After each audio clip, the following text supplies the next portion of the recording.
Welcome back to Noir Alley. I'm your host, Eddie Muller. Today we've got a film from the mid-50s that may not look much like traditional film noir, but it has the movement's post-World War II DNA ingrained in its bloodstream. Released by United Artists in 1956, it's The Killer Is Loose, starring Joseph Cotten, Rhonda Fleming, and Wendell Corey. It's based on a 1953 Saturday Evening Post story by brothers John and Ward Hawkins. It was snapped up by 20th Century Fox months before it was published. It was originally intended as a starring vehicle for Victor Mature in the role of a police detective whose wife becomes the target of a vengeful war veteran turned bank robber. The studio wanted Orson Welles to play that part. But none of that happened. A newly created independent production company, Crown Pictures, bought the property from Fox, and screenwriter Harold Medford adapted it into a terse 73-minute thriller. Medford wasn't a prolific writer, but he did have a couple of good noirs under his belt. 1948's Berlin Express and The Damned Don't Cry, made the following year.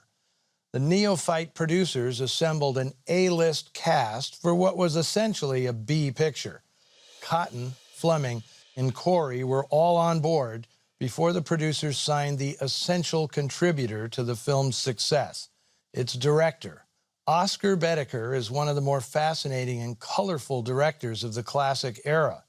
He was an orphan, born in Chicago, and to tell you the truth, I'm not sure of his real name. He and a younger brother were adopted by an affluent family named Bedecker, and Oscar grew up to be a star athlete at Ohio State University in the 1930s. Bumming around Mexico in 1939, he became obsessed with bullfighting and became a toreador after apprenticing with legendary matador Carlos Aruza.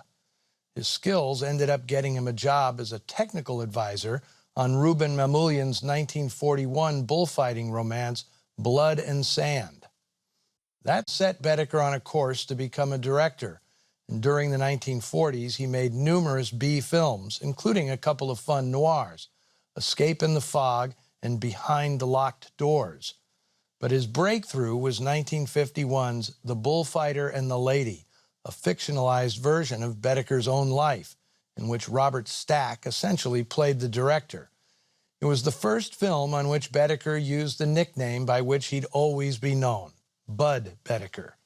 Apparently, facing down bulls gave Bud the right temperament for dealing with producers, agents, and actors. In 1955, he'd just finished shooting another bullfighting picture in Mexico, The Magnificent Matador. It was photographed by Lucien Ballard, who was soon to become an essential collaborator. Now a freelancer, Bedecker signed on to direct The Killer Is Loose to prove he could still effectively turn out a gripping film on a minimal budget and short shooting schedule. I've always loved this quote from the director. People wondered how I could put some personal vision into a 15-day project, but I don't have a personal vision to get in the way of making pictures. If you're a boxer, when the bell rings, you come out fighting. He got this job done in just over 2 weeks. And that's not to say there isn't depth to what's a fairly predictable storyline.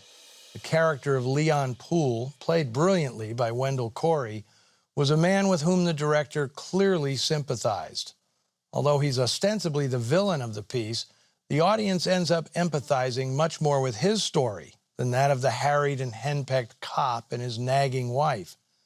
No excuses are made for Leon's sociopathic behavior, but 10 years after the end of World War II, the film clearly suggests that our society was filled with soldiers who had only tenuously reintegrated into society, and some were ticking time bombs waiting to explode.